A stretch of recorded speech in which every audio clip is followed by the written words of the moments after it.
Hi guys, welcome back to my YouTube channel that is Swapna's tutorial. So ನೀವೇ ನನ್ನ ಚಾನಲ್ಗೆ subscribe ಆಗಿಲ್ಲ ಅಂದರೆ ಪ್ಲೀಸ್ ಸಬ್ಸ್ಕ್ರೈಬ್ ಆಗಿ, ವೀಡಿಯೋಸ್ನ ಲೈಕ್ ಮಾಡಿ, ಶೇರ್ ಮಾಡಿ, ಹಾಗೆ ಕಮೆಂಟ್ ಮಾಡಿ. ಸೊ ಇವತ್ತು ನಾನು ಮಾಡ್ತಿರೋ ಸಬ್ಜೆಕ್ಟ್ ಯಾವುದು ಅಂದರೆ ಥರ್ಡ್ ಸೆಮ್ ಬಿ ಕಾಮ್ನ ಫಂಡಮೆಂಟಲ್ ಆಫ್ ಕಾಸ್ಟಿಂಗ್ನ ಒಂದು ಇಂಪಾರ್ಟೆಂಟ್ ಕ್ವಶನ್ಸ್ನ ಹೇಳ್ತಾ ಹೋಗ್ತೀನಿ. ಇದು ಬಂದುಬಿಟ್ಟು 2 ಮಾರ್ಕ್ಸ್ ಇಂಪಾರ್ಟೆಂಟ್ ಕ್ವಶನ್ಸ್ ಆಗಿದೆ. ಸೊ ಫಂಡಮೆಂಟಲ್ ಆಫ್ ಕಾಸ್ಟಿಂಗ್ ಇದು ಕಂಪ್ಲೀಟಾಗಿ ಥಿಯರಿ ಪ್ಲಸ್ ಪ್ರಾಕ್ಟಿಕಲ್ ಇರೋದ್ರಿಂದ ನಿಮಗೆ ಜಾಸ್ತಿ ಇಲ್ಲಿ ಥಿಯರಿ ಕಾನ್ಸೆಪ್ಟ್ ಜಾಸ್ತಿ ಇರಲ್ಲ, ಓಕೆನಾ. ಅಂದರೆ ನಿಮಗೆ ಸ್ವಲ್ಪ ಥಿಯರಿ ಇರುತ್ತೆ ಅಷ್ಟೇ, ಕಂಪ್ಲೀಟಾಗಿ ಜಾಸ್ತಿ ಪ್ರಾಕ್ಟಿಕಲ್ಸೇ ಇರೋದು. ಬಟ್ ಥಿಯರಿಯಲ್ಲಿ 2 ಮಾರ್ಕ್ಸಲ್ಲಿ ತುಂಬ ಇಂಪಾರ್ಟೆಂಟ್ ಥಿಯರೀಸ್ನ ಈ ಒಂದು ವಿಡಿಯೋದಲ್ಲಿ ನಾನು ಹೇಳ್ತಾ ಹೋಗ್ತೀನಿ. ಸೊ ನೋಡಿ, ಯಾವುದೆಲ್ಲ ಇಂಪಾರ್ಟೆಂಟ್ ಇದೆ ಅಂದರೆ ವಾಟ್ ಈಸ್ ಕಾಸ್ಟ್ ಅಕೌಂಟಿಂಗ್, ಅಂದರೆ ಕಾಸ್ಟ್ ಅಕೌಂಟಿಂಗ್ ಅಂದರೆ ಏನು ಅದನ್ನು ಬರೀತೀರಾ. ಸೊ ಬಟ್ ನೀವು ಏನು ಅಂದರೆ ಇದಕ್ಕೂ ಕೂಡ ಒಂದು 5 to 6 ಲೈನ್ಸಲ್ಲೇ ಆನ್ಸರ್ ಮಾಡಿ. ಬಟ್ ಆನ್ಸರ್ ಮಾಡಿದ್ಮೇಲೆ ಒಂದು ಅಂಡರ್ಲೈನ್ ಅನ್ನೋದನ್ನ ಮಾಡಿ. ಏನು ಇಂಪಾರ್ಟೆಂಟ್ ಇರುತ್ತಲ್ಲ ಕಾಸ್ಟ್ ಅಕೌಂಟಿಂಗ್ ಅಂದ ತಕ್ಷಣ, ಈಗ ಎಕ್ಸಾಂಪಲ್ ಕಾಸ್ಟ್ ಅಕೌಂಟಿಂಗ್ ಮೀನಿಂಗ್ನ ಕೇಳಿದ್ರೆ ಇಲ್ಲಿ ನೀವು ಡಿಫಿನೇಷನ್ ಕೂಡ ಬರೀಬೋದು, ಓಕೆನಾ.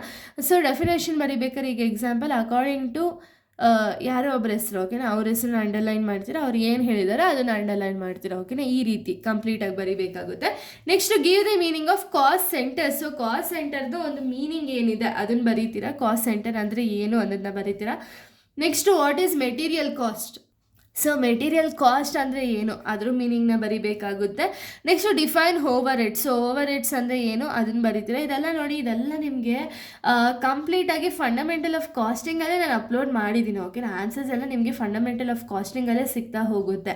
Next what you mean by direct labours. So direct labours ಅಂದರೆ ಯಾರ್ಯಾರು, ಏನು ಡೈರೆಕ್ಟ್ ಲೇಬರ್ಸ್ ಅಂದರೆ ಅದನ್ನು ಬರೀತೀರಾ. Next what is indirect material with an example. So indirect material ಅಂದರೆ ಏನು, ಬಿಸ್ನೆಸ್ಗೆ ಯಾವ ರೀತಿ ಸಪ್ಲೈ ಆಗುತ್ತೆ ಆ್ಯಂಡ್ ಅದರ ಎಕ್ಸಾಂಪಲ್ ಏನೇನು ಅದನ್ನು ಬರೀತೀರಾ. Next what is fixed cost, give example. So fixed cost ಅಂದರೆ ಏನು ಅದರ ಎಕ್ಸಾಂಪಲ್ನ ಬರೀಬೇಕಾಗುತ್ತೆ.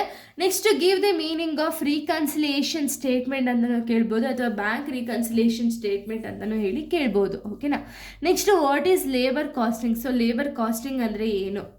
Next give the meaning of preparing reconciliation.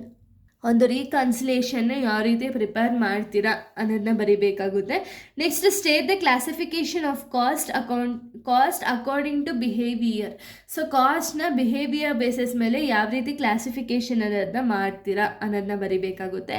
Next give the meaning of tender cost sheet. So tender cost sheet ಅಂದರೆ ಏನು, ಓಕೆನಾ. ಇನ್ನು ನೆಕ್ಸ್ಟ್ ನಾವು ನೋಡೋದಾದರೆ, ಸೊ ನೋಡಿ ನೆಕ್ಸ್ಟ್ ಬಂದುಬಿಟ್ಟು ವಾಟ್ ಈಸ್ ಅಪೋರ್ಷನ್ಮೆಂಟ್ ಅಂತ ಹೇಳಿ ಕೊಟ್ಟಿದ್ದಾರೆ. ಸೊ ಅಪೋರ್ಷನ್ಮೆಂಟ್ ಅಂದರೆ ಏನು ಅನ್ನೋದನ್ನ ಬರೀಬೇಕಾಗುತ್ತೆ. Next what is overtime. So overtime ಅಂದರೆ ಏನು, ಎಕ್ಸಸ್ ಅವರ್ಸ್ ಆಫ್ ವರ್ಕ್ ಏನಿರುತ್ತಲ್ಲ ಅದನ್ನಲ್ಲಿ ಓವರ್ ಟೈಮ್, ಅದು ರಿಲೇಟೆಡ್ ಬರೀತಾ ಹೋಗ್ತೀರಾ. Next what is tenders and quotation ಅಂತ ಹೇಳಿ ಕೊಟ್ಟಿದ್ದಾರೆ. ಇದು ತುಂಬ ಇಂಪಾರ್ಟೆಂಟ್, ಓಕೆನಾ. ಟೆಂಡರ್ಸ್ ಕೊಟೇಷನ್ ಅನ್ನೋದು ತುಂಬ important. Next what are the elements of cost ಅಂತ ಹೇಳಿ ಕೊಟ್ಟಿದ್ದಾರೆ. ಸೊ ಕಾಸ್ಟ್ನ ಒಂದು ಎಲಿಮೆಂಟ್ಸ್ ಏನೇನಿದೆ ಅದನ್ನು ಬರೀತಾ ಹೋಗಬೇಕಾಗುತ್ತೆ, ಓಕೆನಾ. ಇಷ್ಟು ಕೂಡ ಒಂದು 2 ಮಾರ್ಕ್ಸ್ನ ಒಂದು ಇಂಪಾರ್ಟೆಂಟ್ ಕ್ವಶನ್ಸ್ ಆಗಿದೆ. ನೆಕ್ಸ್ಟ್ ವೀಡಿಯೋದಲ್ಲಿ ನಾನು ಬೇರೆ ಒಂದು ಸಬ್ಜೆಕ್ಟ್ನ ಇಂಪಾರ್ಟೆಂಟ್ ಕ್ವಶನ್ಸ್ನ ಎಕ್ಸ್ಪ್ಲೈನ್ ಮಾಡ್ತಾ ಹೋಗ್ತೀನಿ. So thank you guys, thanks for watching.